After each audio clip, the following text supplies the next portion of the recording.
What about identifying innovative opportunities?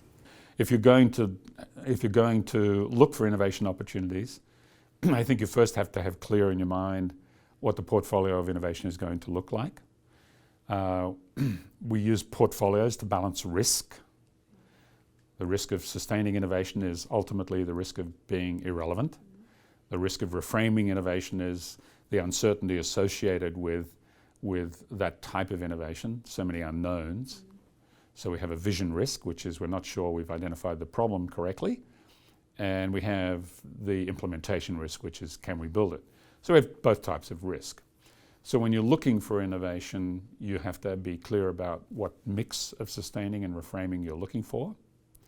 I think if you're looking for sustaining innovation opportunities, that's pretty straightforward.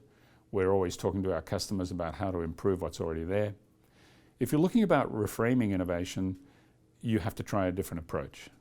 You can't even do benchmarking, because if you benchmark yourself against your competitors, you're always looking at something that already exists. And reframing innovation doesn't exist. So we need methodologies and techniques that help us to find things that don't currently exist.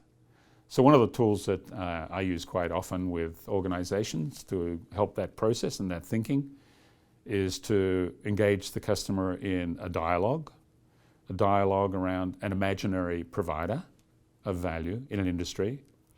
And we start that conversation by suggesting that all existing providers have disappeared. They've all gone bankrupt because they failed to create sufficient value. And then we start again by designing a greenfields startup organization that is going to do everything the customer wants in the perfect world. It's going to deliver the best imaginable value to a customer. And so we get the customer to begin to articulate what that might be. What are the outcomes that would be best imaginable? What are the experiences that would be best imaginable?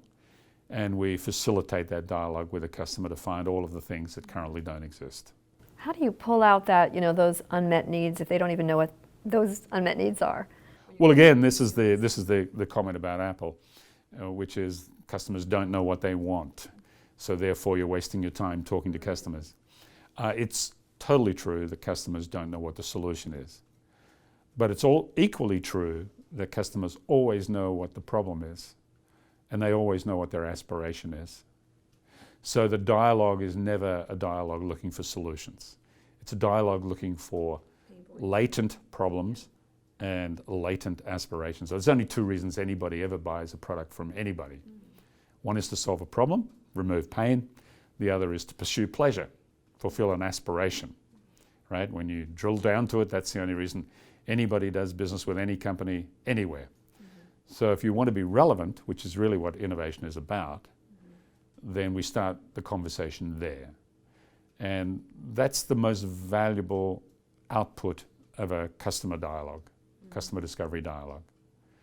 Where are the opportunities for us to deliver new outcomes, new experiences that keep the organization relevant in the market, right?